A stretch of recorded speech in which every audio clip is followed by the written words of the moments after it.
Catherine, Princess of Wales, spent the better part of 2024 recovering from an undisclosed type of cancer. Her plans for 20,125 are being formulated, and they won't reportedly include the Princess of Wales. Yeah, you heard that right, although the palace made a return to public life.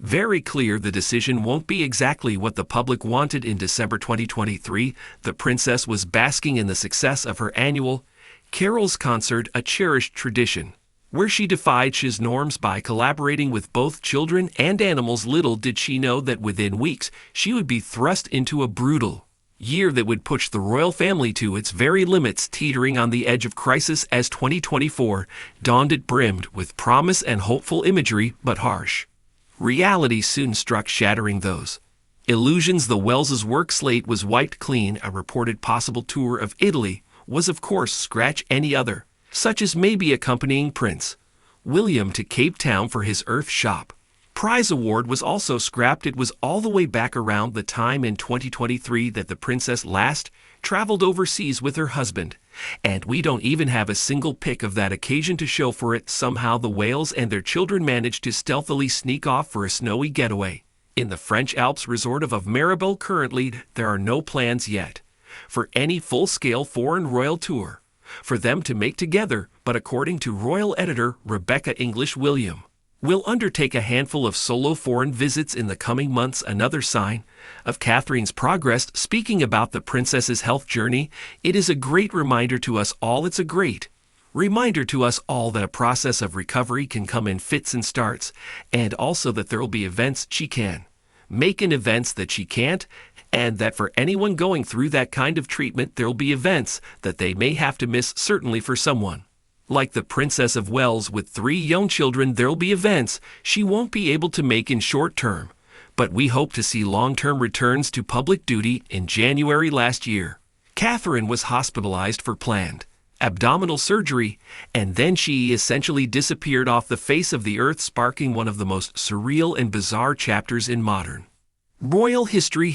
Conspiracy theories about her whereabouts tore across social media, growing even wilder and more hysterical when she and William were videoed visiting a Windsor farm shop in March. Then came Mother's Day in the same month, and what should have been a nice sweet family shot, one that would have put an end to the feel madness, one that only blew up in the princess's face. The image was soon slapped with humiliating kill notices by major photo agencies thanks to katefans' amateur photoshopping efforts. Less than 2 weeks later, everything changed again. The internet not so much broke as resoundingly snapped as the princess revealed that her doctors had discovered she had cancer, and she was about to begin preventative chemotherapy. Luckily, in September came a bookend of a video. This one was soft-hued, nearly excessively sentimental, professionally shot 3-minute number declaring that the future queen was cancer-free.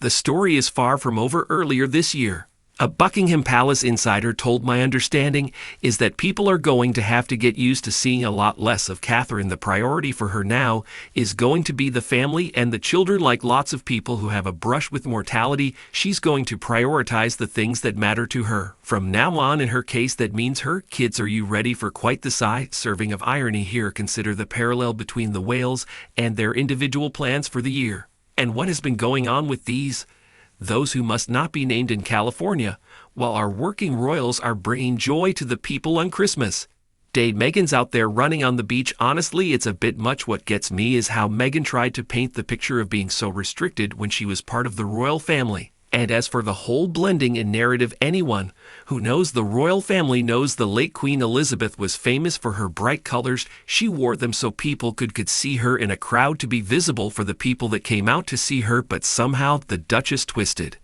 that into some sort of restriction or a pressing story.